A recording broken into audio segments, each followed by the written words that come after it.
సాధారణమైన ఈ చిన్న ప్రార్థన నీ జీవితాన్ని మారుస్తుంది.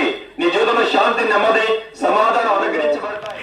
దేవుని వాక్యం నుండి పరిశుద్ధ గ్రంథంలోని ఒక మాట, సర్వలోకములకు వెళ్లి సర్వశుచికి సువార్త ప్రకటించుడి, నమ్మి బాప్తిసం పొందిన వారు రక్షించబడును, నమ్మని వారికి శిక్ష నుండి విడిపించడానికి ప్రభువైన యేసుక్రీస్తు మన యొక్క పాపము ప్రమాదమైపోవు మహా సంతోషకరమైన శుభవర్తమానం నేను మీకు తెలియజేస్తున్నాను.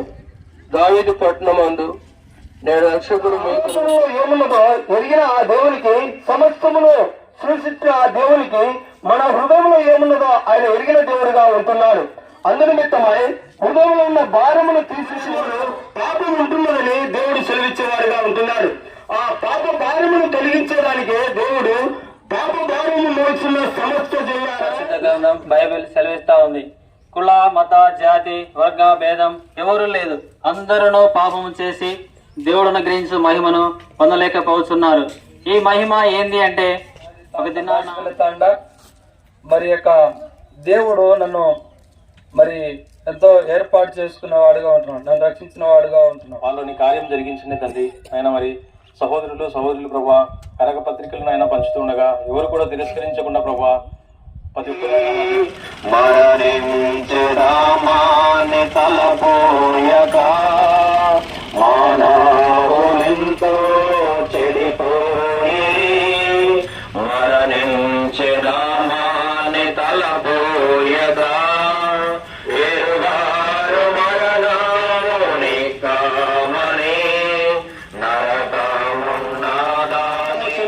కదా అంటారు. మరి దేని కొరకంటే తెలియదు. ప్రియులారా, ఇది ప్రతి మానవునిక పాప పరిహారం కొరకు యేసు ప్రభువారు శిలువలో బలియాగంగా చేయబడ్డాడు. పరిశుద్ధ గ్రంథం బైబిల్ దేవుని వాక్యములో ఈ విధంగా యేసు ప్రభువారు సెలవిస్తున్నారు, ఇది నా రక్తం అనగా అనేకుల పాప పరిహారం నిమిత్తం చెందింపబడుతున్న నిబంధన రక్తం అని ఉంది. కనుక పాపము పోవాలంటే, పాపం క్షమించబడాలంటే యేసు ప్రభు యొక్క రక్తం అనేది అవసరం. నిట్టూర్పును తొలగించేసి ప్రభు వారికి, రోగం నుంచి విడుదల కల్పించేసి ప్రభు వారికి, సువార్తలో సహాయపడిన యేసు ప్రభు వారికి, ఎట్టపల్లె గ్రామాన్ని ప్రేమించిన యేసు ప్రభు వారికి, సువార్త ప్రకటనలో సహాయపడిన యేసు ప్రభు వారికి, నిత్య జీవం ఇచ్చే యేసు ప్రభు వారికి,